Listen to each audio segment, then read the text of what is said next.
Hi, hi, hi! Good afternoon, good morning, or good night, wherever you guys are. This is Joanna from MamaTortuga.org. I'm so glad to have another of our series, Mama Tortuga Community Friends. And today we are for a special treat with a wonderful, wonderful person, our beautiful friend Kianga from Kianga Art. So we will let her go in. And I'm pretty sure all of you will be delighted. Buenas tardes. Buenas tardes, Kianga. I'm so glad we're finally doing this live. No, right? I mean, you have been talking to me about this for so long, and I was like, okay, yeah, okay, So I know I've been begging and begging for months, but yeah, for everybody need to understand that Kianga is a wonderful lady who's always busy. yeah, gratefully so. Gratefully so. So today we want to share with all of you the Kianga's beautiful art first of all, but also her mission, which is like empowering her community. And at this time, she's been so busy because she's been sewing a lot of these beautiful masks. So Yes, would you like to share with us? yes. I started. My daughter has a friend that she grew up with who she was working in a nursing home, and they were telling them that they were pretty much on their own, with regard to protection. So I made masks for her, donating them to her and her staff. And from that, I created more masks for other people, mostly family and friends.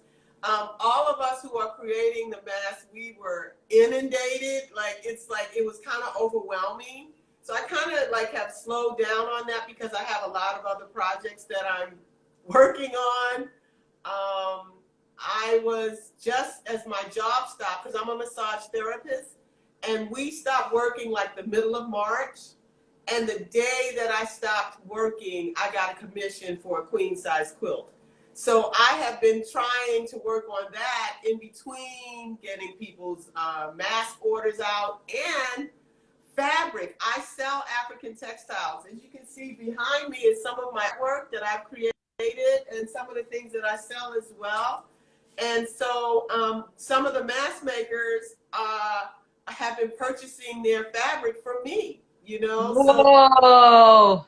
that's been a godsend. It's been a godsend for all of us who are artists and I mean are able to sustain ourselves. Well, I love that. And actually, I'm very glad that this is happening because we can like do so much, like so many people don't realize that so many in our communities have so many gifts and talents that are so special at this time in history. And it's so funny to hear like how everybody suddenly is realizing like how important their gifts there are. Yeah, it's with you and the gardening. Like I had a garden at my old place for like 3 years. I had a huge garden. And then when I moved into my new house, I said, okay, I'm gonna get the garden started. But Rona, she, this got me to get my garden going again. I was grateful that my son was here with me. And those first few days we were going to Home Depot and he was going to Home Depot getting soil and pots. And now we have a sustainable garden. I have all my herbs and thank you for the collards, and we have arugula and so a lot of people are going back to their roots in terms of culture, in terms of eating healthier, in terms of gardening, sewing. Who would have thought that the sewing would be the superpower that we all And you are the super powerful person who talked to, because I want to talk to everyone about how amazing your art form is. we have heard about in the past that how quilting has been an amazing African art, and you are a professional in African textiles. So would you like to share like how, like did you ended up like doing this full time, like doing it Yes. every Yes. because she has she has exhibitions every year, and her art is beautiful. Like, I mean, if you guys are in a place where you feel like you can go and visit her page, which by the way I will be posting her links on my website as well, but you can go and browse everything that she does at her IG page, Kianga Yeah. lower dash art. Yes. Yes. Actually, I started out quilting came after doll making. I'm a doll maker to start. In fact, Wow. this is one of my most recent dolls, a mermaid doll, but I started making dolls at the request of my daughter, Ayise, who is now 33, but she was like 5 years old. And she was like, Mommy, could you make a doll that looked like me? And at the time, she had locks. My children were raised Muslim, so she was dressed like a little Muslim girl with, long skirts and what have you. So I created a doll that looked like her. And from that doll that I created, other people started asking me for dolls, and I started creating dolls. At that time, I was a stay-at-home mom. I have a bachelor's degree in community mental health, so I did some counseling right on, but once I got pregnant with my son Abasi and I went home on maternity leave, I never looked back. I haven't had a 9 to 5 since, and Abasi is what, 35 now, okay? Freelance person, so to speak, for all these years. But anyway, the doll making led me to quilting. I was inspired by other quilters. My biggest inspiration initially was Faith Ringgold. And I loved her work because I felt it spoke to me as an artist and as a person, because when I first looked at quilting, it just seemed like a bunch of squares put together. It was like higher math, and it's very intense, But when I looked at her work, her lines weren't always straight, it was like, it was what was in her head. And it was like, yeah. And that's what connected to me. What I have behind me are some of my smaller quilts. I'm going to stand up here. Yes, please share. Please share. This 'Cause, one, yeah, I think it's beautiful, and the textiles that you choose you know, have a story, because that's how I met you at the beginning. We went to a African textiles workshop that okay, Lakewood City was organizing, okay, and you were teaching it. okay. Look, I've been taught so much. I know, and it was so amazing. I learned so much. You were telling us all the different types of textiles coming from Africa, which, by the way, each of them are a different art form. And Yes. I was blown away. Like I never knew that there were so many different styles, and they were so difficult to make. And yes, it's, like even my dress is actually a print of a traditional African textile. I don't, let me see if I have it here with me, but the mask that I made for myself, it's a print of mudcloth. A mudcloth. Wow. So what we call Ankara, which is this fabric that I'm wearing, which I sold this fabric and it was made into a dress, But yeah, there's so many beautiful textiles that are made from hand. You have kente cloth, you have mud cloth, you have kuba cloth, you have you have tie-dye fabrics, you have all kind of textiles that come out of Africa. And I feel like, that's such a connection for me. I love handmade, and I have always loved Africa from a little girl. I Yeah. honored and respected the culture and the art that comes out of Africa, and I've always connected myself with Africa. you know? Well, and I think that's one of the points that I feel like is so important, especially for us as parents at this moment. Yes.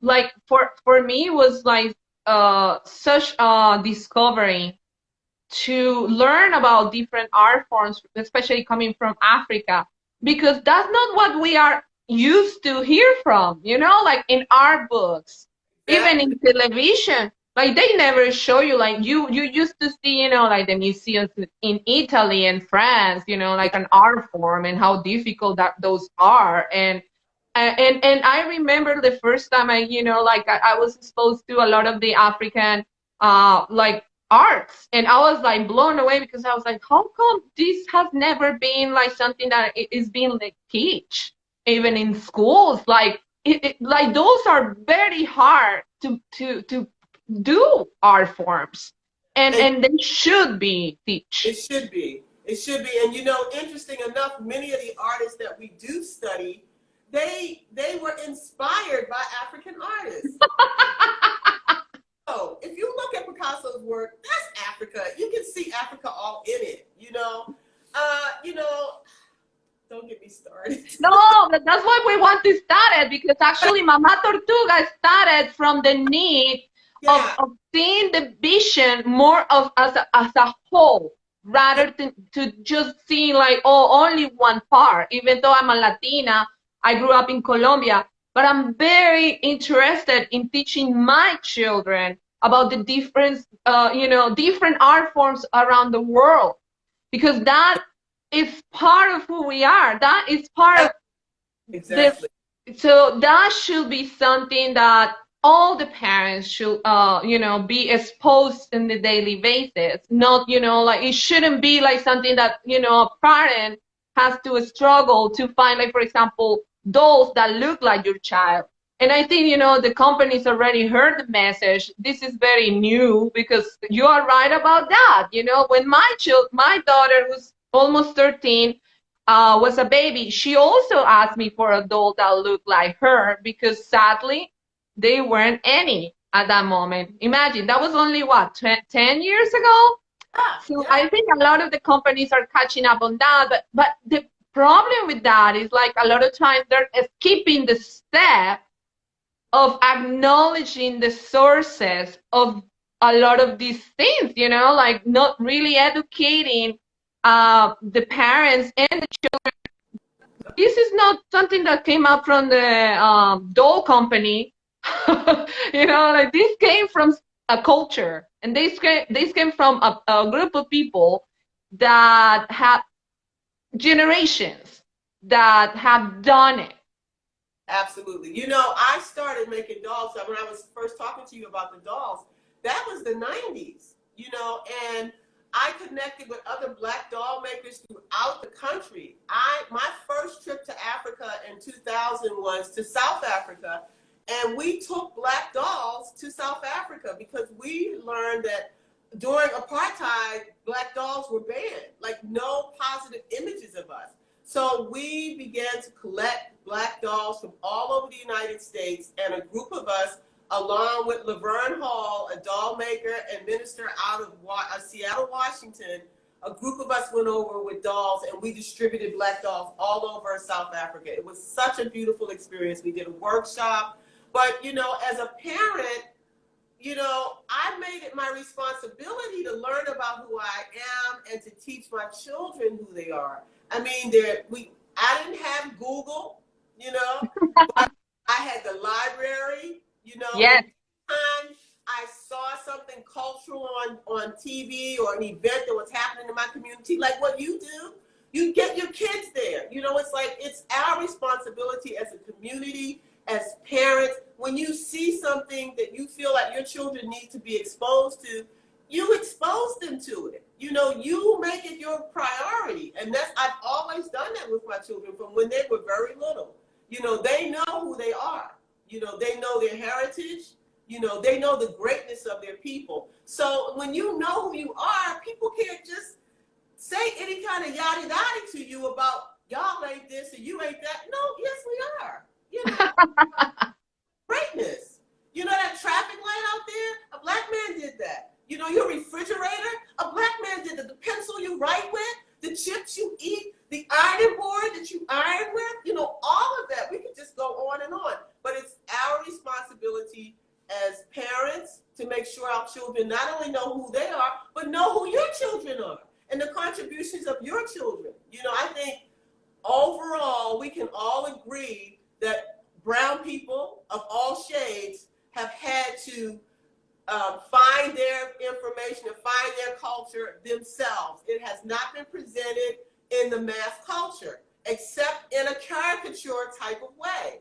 You know, so, you know, I hear people say to me, well, I didn't learn it in school. Well, I didn't really learn it in school until I got into college, but I made it my responsibility to learn. You know, I was interested in, I wanted to know who I was. I wanted to know my heritage. I wanted to know my culture. And so once I started having children, I wanted them to know who they were. You know, I Yes.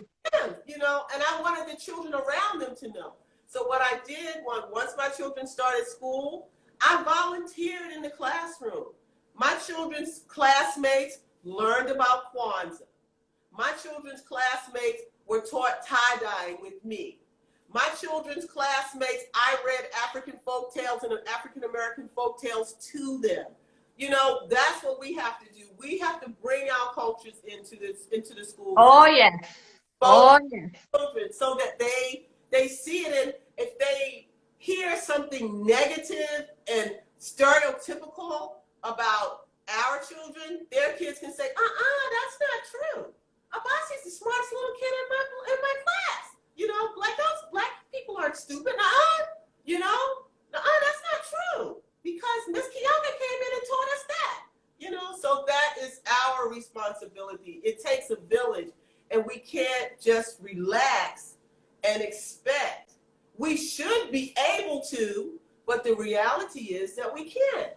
No, and actually it's very dangerous to wait and, you know, like expect somebody else to do it, because seriously, who knows what they're gonna teach your child? And sadly, that's kind of like the trend, because many times I've seen like very irresponsible accounts in the internet saying that they are multicultural or whatever, yada yada, or inclusive or whatever. And they're in reality not really saying accurate information, not having real representation. Like, for example, you know, they only take one person and they say like, oh, that represents the whole group. Right. And in reality, you know, like that is not the case. And I think that is changing for sure, Kianga, because I think a lot of us are becoming like way more aware that we are the ones that have to teach these things to children, but we also want to make it available to other children, not only our own children. And that, I think, is the beauty of what you did. No wonder you're a wonderful elder. That you volunteer in the school, and you took that information not only to your own children, you took that information, which is precious, to other children in the community, because that bottom line is what you say. We are part of the elder community for those children as well. So sometimes parents are not even aware of these things, or some they don't even care. Yeah. But we are here to do it for the next generation and not for the adults. Yes. And you know what else too? You don't have, just because you don't have children in the school system, you do have children in the school system, because the children that are in the school system are going to be looking out for you when you are an elder. You know, when you are an elder, so you should not be thinking, those aren't my kids. Yes, they are your kids. Kids. Because they're going to be in charge of you when you can't get around the way you They are responsible for you. So it's up to all of us to teach our children what they need to know about their culture, about diet, you know, and eating healthy. This whole Rona thing, if this is not a wake-up call and eat better, I don't know what is. You know, eating more fresh fruits and vegetables. It's all about boosting our immune system. Yeah. You know, a lot of us don't eat healthy, and we have all the diseases that poor people have. And then you have Rona coming along on top of that, you know, and then you can't defend yourself against it, you know? Yes. So And And Kianga, there's so many levels above beyond, like the diet and everything. Like, for example, I mean, like, I don't want this whole life to go through that because we can speak for hours about what's happening. But I think the issue that not having a conscience of seeing how this system is definitely not working for everyone in the community. And this exactly. is the best example that we're seeing at this moment. Like people who have privilege are becoming rampant and they're like, oh my gosh, how come I don't have a freedom to do what I want to when I want to? And I'm like, The oh, same. how come you're talking about freedom now when a lot of people have been talking about it for generations, by the way, and you have stayed silent? I But sure. now that is something about you and your group in particular, then you're becoming like quoting Martin Luther King. Yep. How dare So you? true. How dare you? And I've been struggling so much with it that I'm gonna do a series actually because I want to have different parents. And I'm talking parents, I'm not talking the best experts in society are parents. Yes. Why? Because they're the ones that have raised children, period. Even you. And they're good people that are, really seriously tackling this question at this moment because we are in new times. This is a Yeah. pandemic. None of us have lived through this. None of us. And Exactly. Exactly. And so all of us are raising this next generation.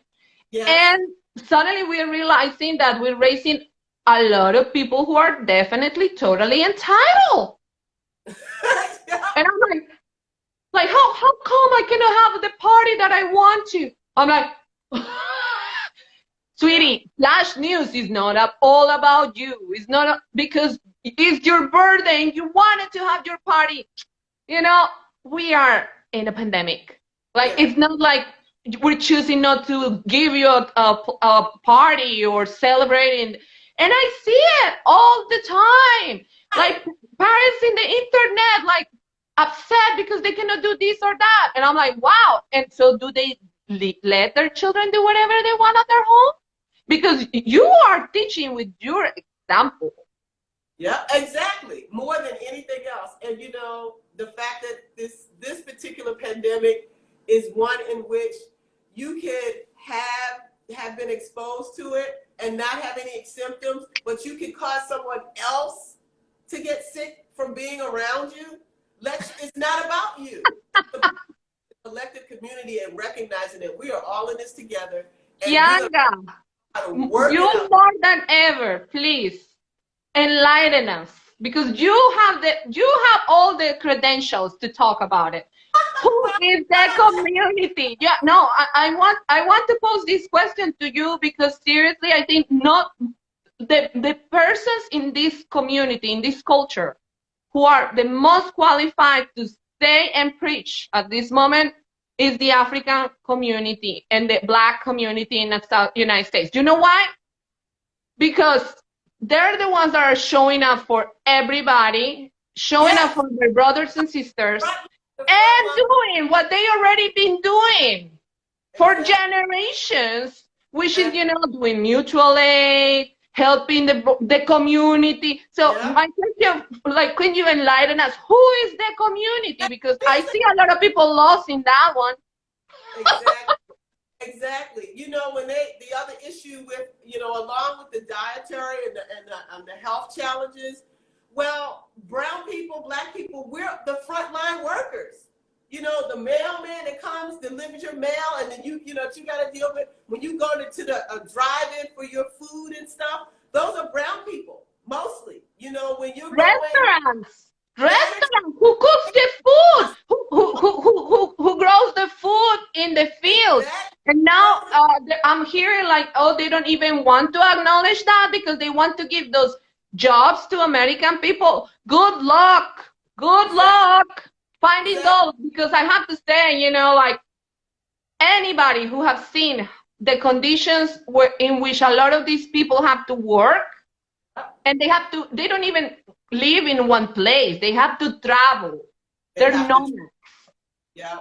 And the with condition, their whole family.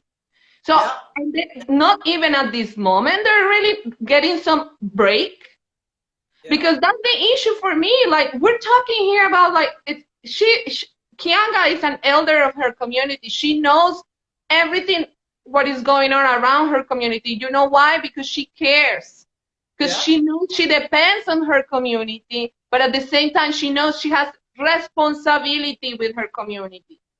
And Most, in the same sense, we should always think that. Like I was talking to my friend about that because a lot of people just say, "Oh, my community." Who is your community? Only your friends? Only your yeah. family? No, even the persons that I don't like who live in my neighborhood, Yeah. the people who are racist against me because I've been attacked in my own neighborhood. I Wow. believe. Wow. Even that person is my community. And if I see them in the street struggling, I can assure you I will try to help them because that's what you do. You don't only live for you. You live for your community unless you want to go and live in a mountain by yourself and live by yourself and not require anybody else. This is, this whole thing is very stressful for folks too. And another challenge that we have is trying to um, find some peace and some calm and some hope in all of this. For me, yoga has been one of those things that I've tried to bring to our community and just to bring collectively as something that can help us with our focus, to help us to find peace. I've been teaching a yoga class on Sunday mornings. I've been doing it for years, but since Rona, I've been doing it live on my Facebook Inner Journey Yoga page at 9 a.m. Can You you can can join you tell us everybody which is your Yes, page? That way, people, if they want to join online. yes, it's Inner Journey Yoga Studio on Facebook.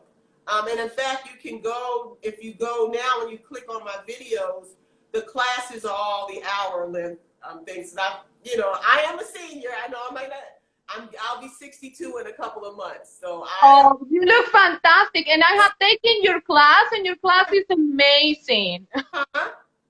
I took your class once, remember? Oh, yes, yes, that's right. I remember. I do. Yep, you came to my studio and took the class. Yes, and it was Yes, a beautiful yoga class. A flow yoga was yes, very amazing.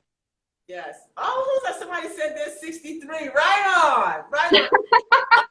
Us, because the other thing I was thinking about, as you were saying about our community, us baby boomers and what have you, we know how to cook. Okay, we know how to garden. We know how to sew. We've been through all of these things, and we have those skills, and we are bringing them back.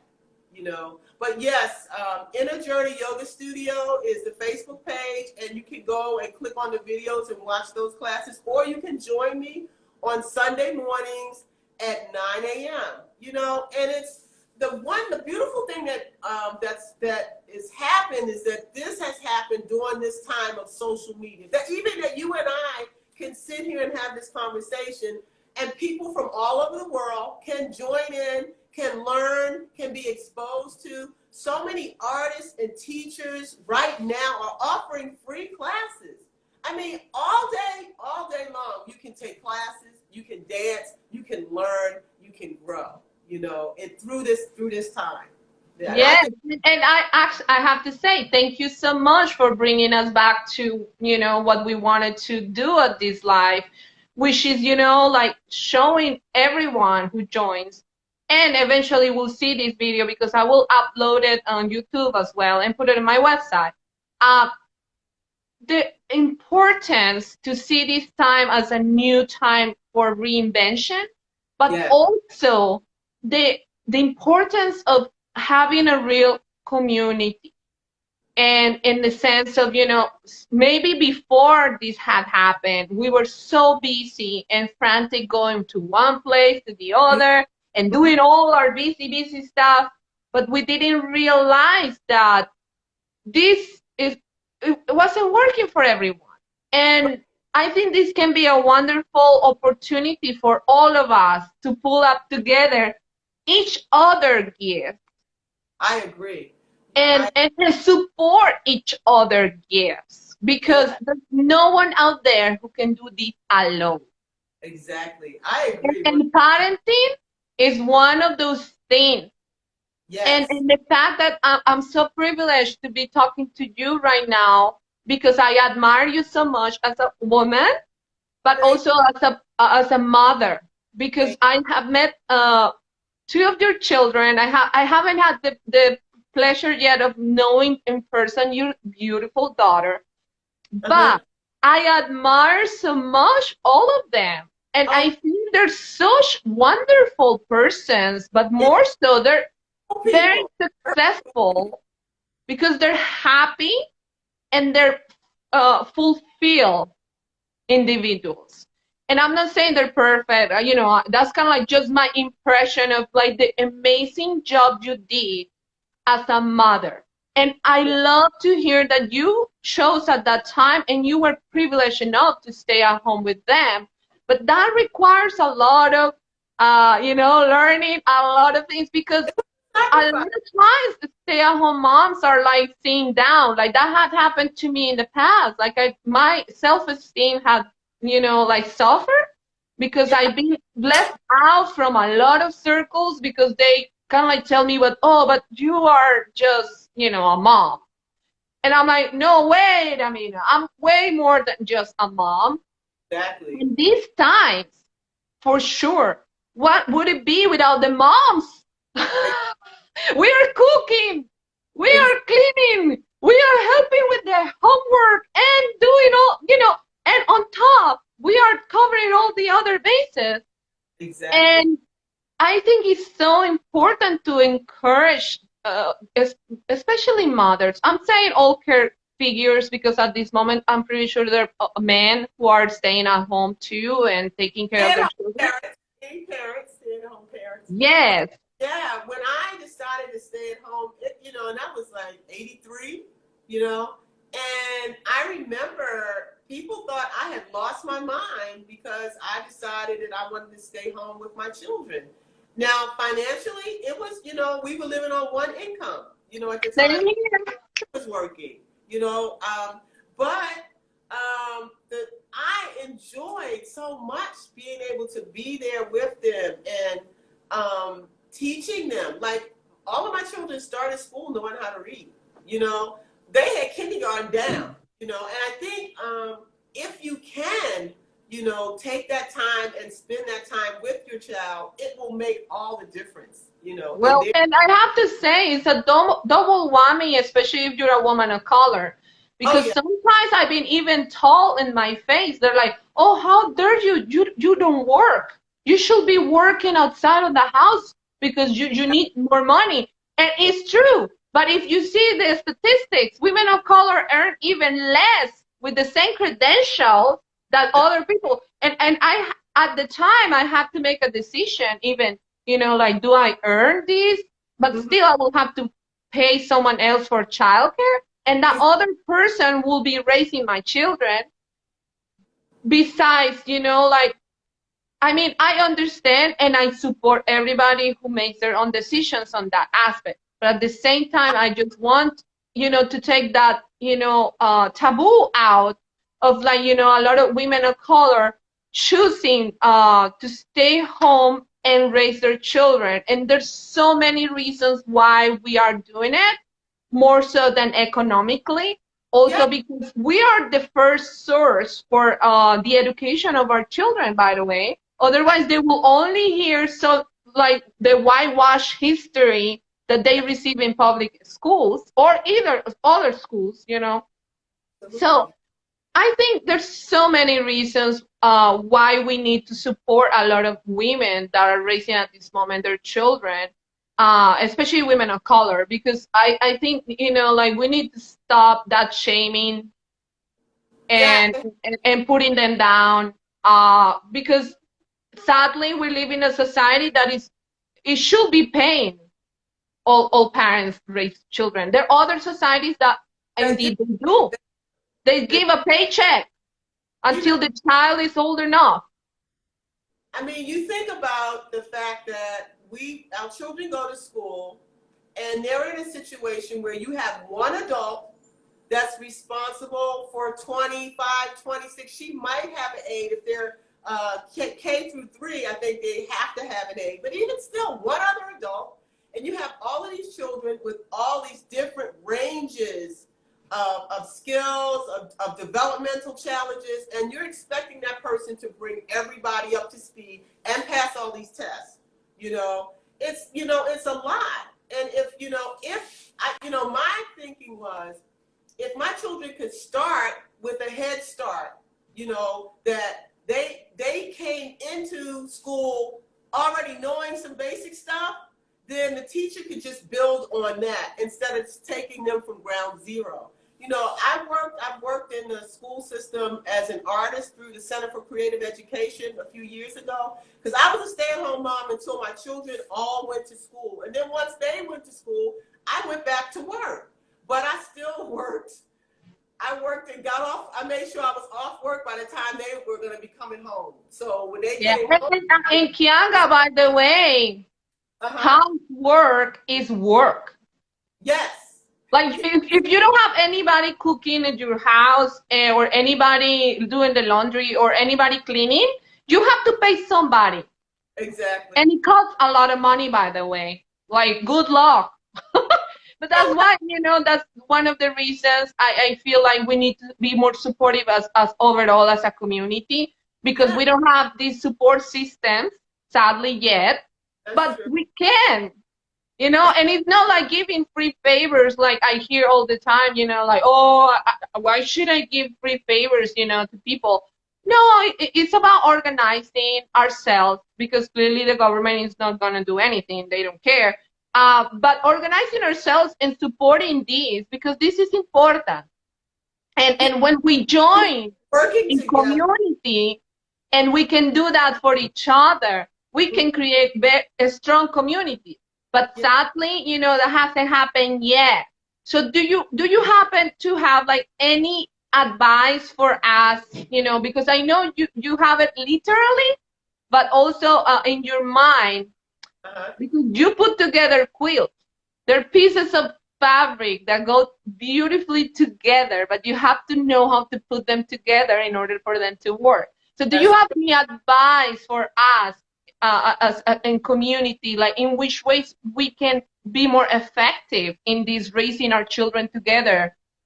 Well, one thing that I have been seeing, and that is, as mothers, we work together and we support each other. Like my friends at the time, there were a couple other women when my children were little who were also home with their kids. So we did things together. There are a lot of homeschool organizations now, and they do collective stuff. Several of the workshops that I've taught for the Norton Museum of Art and the Cultural Council, there's always a group of homeschoolers there. There's always a group of homeschoolers there. We have auntie to count on, our friends to count on, our sisters to count on, and our parents if they are around us to help support us. So just like we are pooling together in this time, I mean, we pull together. I think we need to do it even more so, and I think this pandemic is kind of a wake-up call that we have to help each other. We have to look on each other, because the government is not going to come in and do anything but a little bit. And some of us, with all of those things that were supposed to help us, we didn't get any of those things. So it has been, for me, it has been the community that has been buying fabric from me, that has been ordering the masks from me, that have, buying my children's book, and doing all the other things that I do. This when I teach my yoga class on Sundays, even though it's a donation-based class, people are supporting me, so I expect that, and I give to the community, and when you give, you can expect to receive. Period. And I feel the same way, Kianga. I feel like in the past I've been doing this MamaTortuga, like different offerings online and in person, like in different events around the county. And my goal has been always, like unite different groups of people to Yeah. have a better network, to have a better community. But everybody was so busy, everybody. And at this time, the people that I less expected had been showing up and like sending me donations for Mama Tortuga Yeah. and asking me like, do you need any food? Do you need, Yeah. because like for me it's harder to have like a close knit community in the sense that I am an immigrant. A lot of Right. my family is not here, it's not local. And Mhm. sadly, the sense that I have here is like a lot of the communities can be very fragmented because a lot of people can be just, having their inner circle and they only gravitate in their inner circle. And Right. they left out most of the other people out. And Mhm. they're not even, like, they don't have a chance even for you to be, like in there. Well, So I've been struggling trying to kind of, find that community. And funny enough, I have found a community online, like virtually. yeah, yeah, that's what I was gonna say. You know, a lot of people I've connected to and grown are from social media. I have met some amazing people through my Facebook feed, through Instagram. I went to Ghana with a beautiful sister. Lisa Shepherd is in New Jersey, and she has cultural expressions, and she does retreats, like cultural retreats, where we learn about different cultures. We went to Ghana together, you know, and we've maintained a friendship and business friendships as well. She has a business, and we sell similar things, and we still support each other, and That's that wonderful. right on Facebook, you know. Being able to connect to people like you connected with me, you saw what I was doing, I see what you're doing, and we're reaching out to each other. When you get those people who reach out to you, connect with them.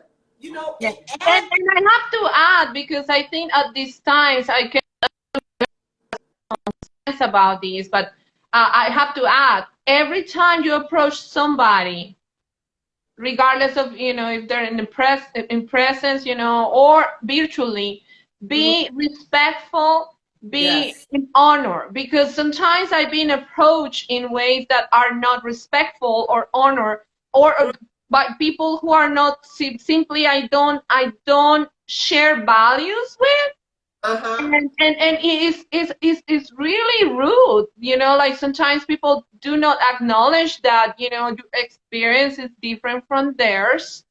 And Mm-hmm. and and that doesn't mean that I'm less or more, like we are all human, and I deserve to be treated as a human, like and the issues that sadly we keep seeing and seeing and repeating is that uh, we need to acknowledge each other with respect, but sadly, it's not happening all around us. So, but we can start doing it. We can start Yeah. modeling it.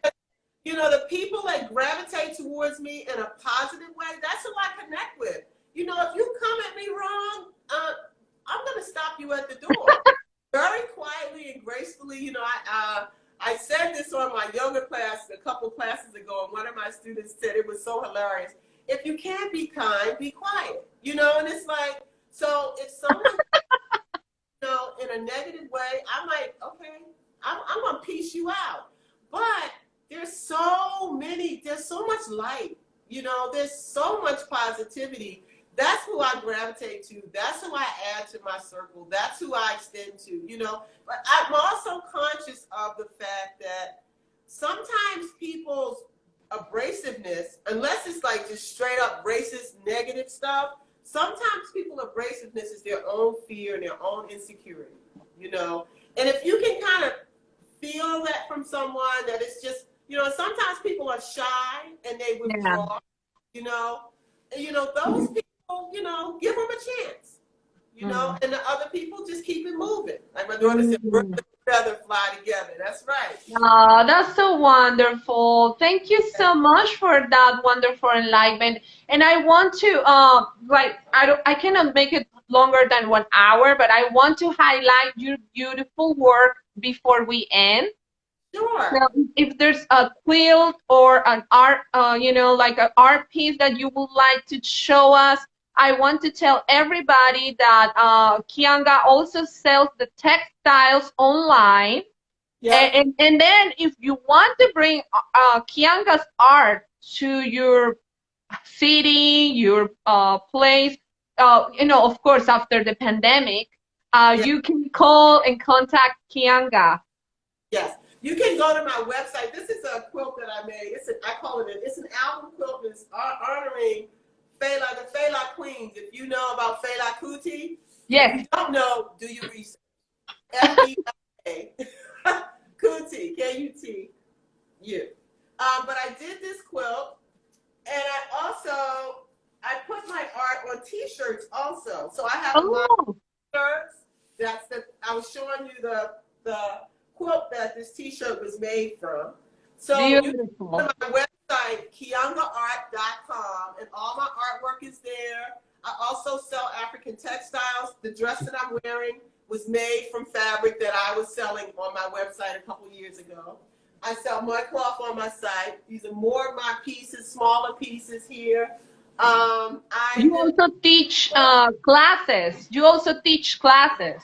I teach classes, and you can info@kiangaart.com. You can just email me there, and you can also go to my website and leave a message there. I have a Facebook page, Kianga Art. I also have Instagram, Kianga Art.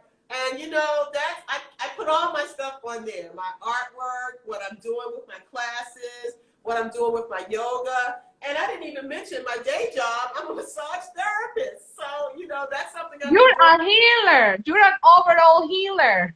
Yeah. I'm a healer. I'm a Can you healer. can you show us the book? Is that your book? This book is called The Greedy Hyena. And it's an African folk tale that I illustrated. I'm trying to hold it up for you. Oh, beautiful. And I actually bought a couple of the original illustrations to show you how they started. Collages was actually my first art form. So this is made from handmade paper. Everything was cut out by me. Wow. I bought these. Here's the cover of the book. And these were little frames that I got at the dollar store. Wow. Fruit on them. I painted over them and created the frames and created the artwork. So the book is also on the website. Before Rona, I used to do pop-ups around town, at cultural events, and I hope to be doing those again. And I'll probably be doing some more stuff virtually. So so all of that's happening. Like I said, just Kianga Art, my name. If you type in Kianga, I'm gonna pop up. Okay. Yes, so I will be posting all this info with a small interview that I did to Kianga on my website bilingually because all my website is in Spanish and English. And I want to tell everyone that they need to go to her site and check her amazing stuff because I'm blown away. You are so talented, Kianga. Thank you so much for sharing this space with us. And thank you so much for the wisdom you give us because every time I have interactions with you, I feel like you are also giving us a lot of wisdom. I loved your peacefulness, and I think that's something that is so needed also as well in our community at this moment. And you are invited to MamaTortuga anytime. If you have anything that you would like to promote, anything, just hit me up. Okay, thank you. Thank you so much for having me. Namaste. Thank you so much, Kianga and friends. So I will be uploading this later on YouTube with also with subtitles. Okay, Have a cool. great time, friends. Thank Take you. care. All right, peace out.